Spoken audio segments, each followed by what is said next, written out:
বৃত্তিমূলক বিভাগের বাংলা অনলাইন ক্লাসে তোমাদের সকলকে স্বাগত। আজ আমি আলোচনা করব বৃত্তিমূলক বিভাগের দ্বাদশ শ্রেণীর পাঠ্য রবীন্দ্রনাথ ঠাকুর রচিত রূপক সাংকেতিক নাটক রথের রশি। নাটক শব্দটার সঙ্গে তোমরা সকলেই পরিচিত। দশম শ্রেণীতে তোমরা সিরাজউদ্দৌলা নাটকের কিছু অংশও পড়েছ। তবুও আরও একবার তোমাদের স্মরণ করে দিই।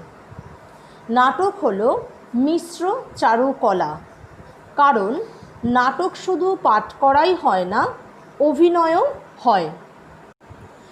একসময় জনগণের মনোরঞ্জনের জন্যই নাটকের সৃষ্টি হয়েছিল, তবে এখন নাটক শুধু অবসর বিনোদনের সঙ্গী নয়, মানুষের জীবনের চারিদিকে যে অজস্র সমস্যা রয়েছে তা সামাজিক, রাজনৈতিক কিংবা ধর্মীয় যাই হোক না কেন, সব কিছুই প্রতিফলিত হয় নাটকে।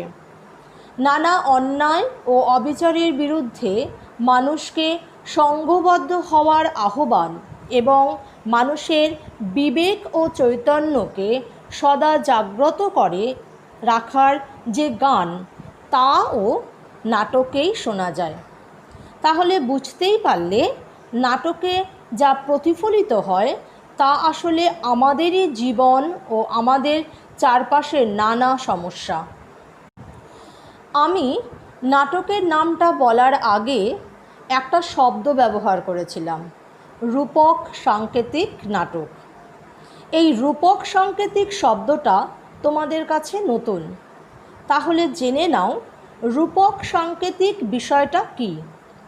রূপক হলো এমন এক ধরনের বিশেষ আখ্যান বা বর্ণনা যার গভীরে থাকে একটা নীতিপূর্ণ অর্থ।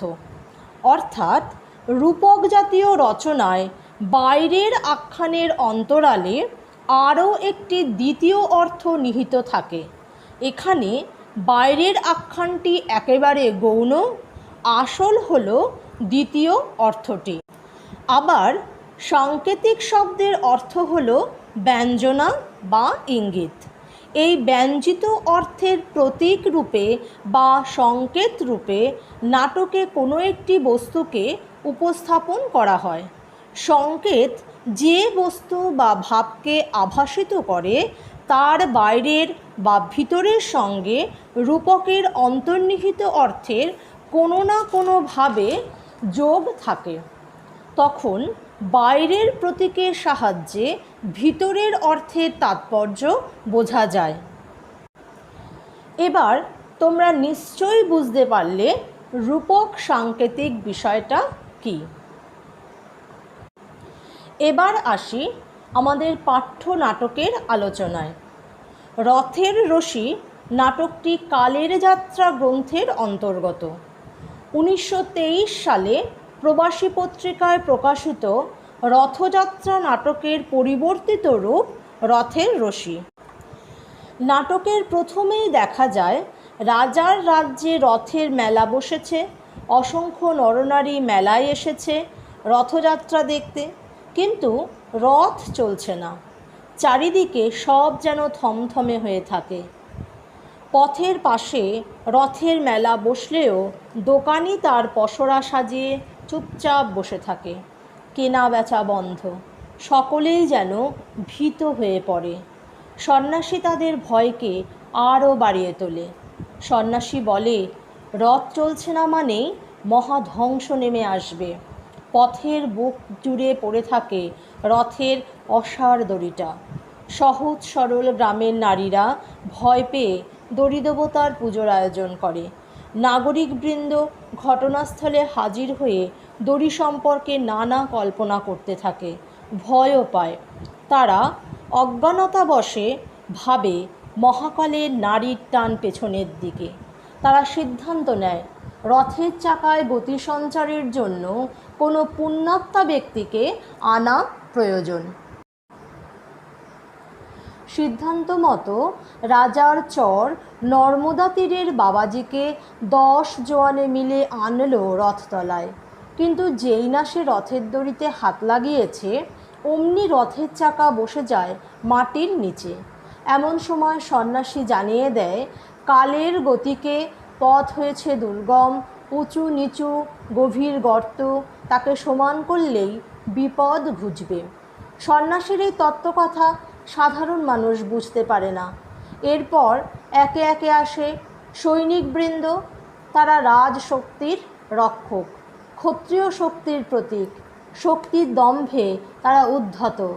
ধনিকেরা ভাবল বিত্ত বৈভবে তারা সবার সেরা। তারা অর্থশক্তিতেই রথকে সচল করবে।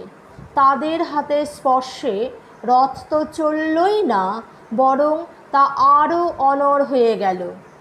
শেষে তারা বুঝতে পেরেছিল, পুরোহিততন্ত্র নয়, ক্ষত্রিয় বা রাজতন্ত্র নয়, এমনকি ধনতন্ত্রও নয়, মহাকালী তার রথচক্রের গতি সঞ্চার করবেন তাদের দিয়ে, যারা এতদিন ধরে পড়ে আছে নিচে, অর্থাৎ নিষ্পেষিত শূদ্র শক্তি। তাদের জাগতে আর দেরি নেই। ধনিকেরা নিজ নিজ ঘর সামলাতে তৎপর হয়ে ওঠে। অন্যদিকে অনভিজ্ঞ মেয়েরা সকলে মিলে পুজোর আয়োজন করে। এমন সময় রাজার চর এসে জানায়, শূদ্রপাড়ায় গোল বেঁধেছে, অর্থাৎ ওরা জেগে উঠেছে।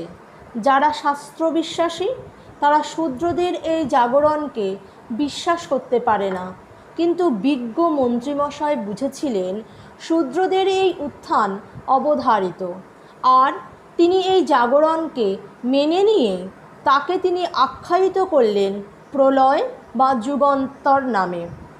তার মতে নিচের তলাটা হঠাৎ উপরের তলা হয়ে ওঠাই হলো প্রলয়। এতদিন যা প্রচ্ছন্ন ছিল তার প্রকাশ হবার সময়টাই হলো যুগান্তর। অর্থাৎ প্রতিষ্ঠিত শক্তির একাধিপত্য ধ্বংস করে নতুন ব্যবস্থার প্রতিষ্ঠাই হলো প্রলয় বা বিপ্লব। পুরোহিত অর্থাৎ ব্রাহ্মণতন্ত্র, ক্ষত্রিয় অর্থাৎ রাজতন্ত্র, বণিক অর্থাৎ ধনতন্ত্রের শাসন অবসানের জন্যই শূদ্র অর্থাৎ শ্রমজীবীদের জাগরণ। আর এটাই বিপ্লব, এটাই যুগান্তর। প্রথম দিকে পুরোহিত সৈনিকরা এই জাগরণ মানতে অসম্মত হয়। তারা রথের দড়ি ধরতে বাধাও দেয় শূদ্রদের। কিন্তু শেষ পর্যন্ত সমস্ত বাধাকে অস্বীকার করে অত্যন্ত বিনয়ের সঙ্গে শূদ্ররা মহাকালনাথের জয়ধ্বনি দিয়ে রশি ধরে টান দেওয়া মাত্র রথ চলতে থাকে তার প্রচলিত পথ ধরে নয়, রাজপথ ছেড়ে রথ এগিয়ে চলে জনপদের দিকে, অসমতলকে সমতল করে দেবার লক্ষ্যে।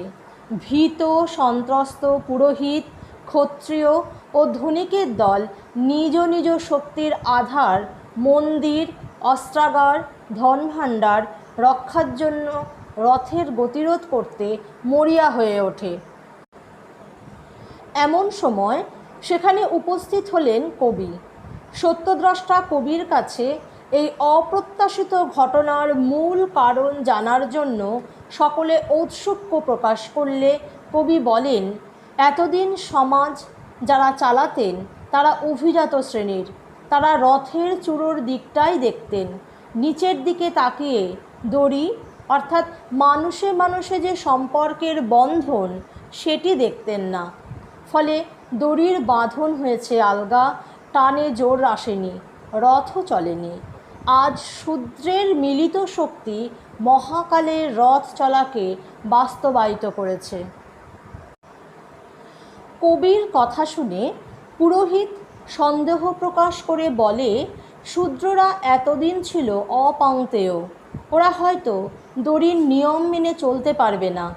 পুরোহিতের সন্দেহের অবসান ঘটিয়ে কবি জানান, শূদ্ররা আত্মশক্তির প্রকাশের মাধ্যমে নিজেদের যোগ্যতার পরিচয় দিয়েছে।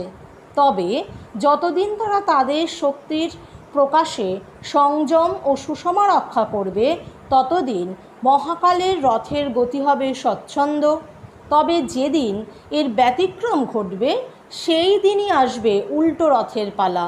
তখন আবার নতুন যুগের উঁচুতে নিচুতে হবে বোঝাপড়া।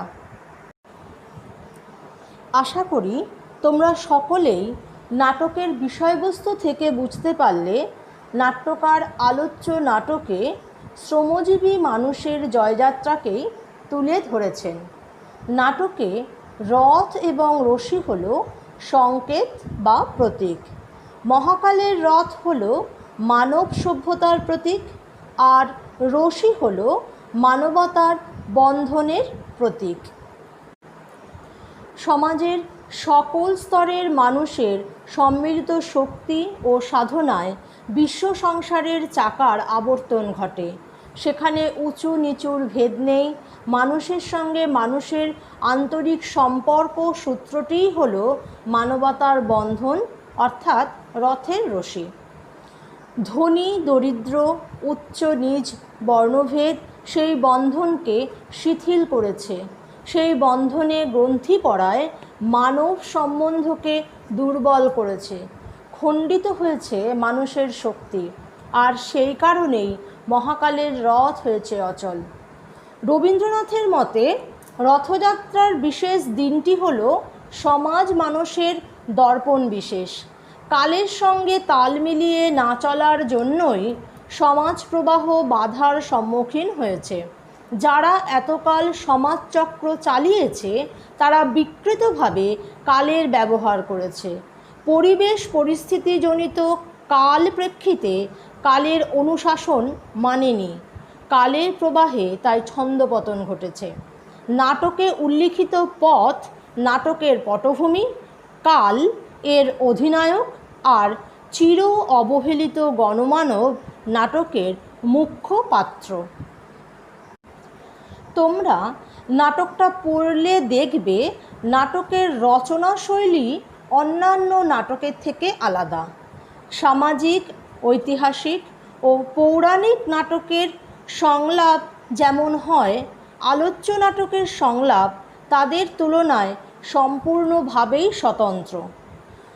রথের রশি নাটক পড়লে আপাতভাবে মনে হবে সংলাপগুলো সংঘাতবিহীন, গতিহীন, কিন্তু একটু ভেবে দেখলে মুমূর্ষু ক্ষত্রিয়তন্ত্রের নিরুপায় আস্ফালন ও অন্তর্দ্বন্দ্বের তীব্রতায় ধরা পড়বে। নাটকে সংলাপ গদ্য ছন্দে রচিত হলেও তা নেহাত আটপৌরে গদ্য নয়।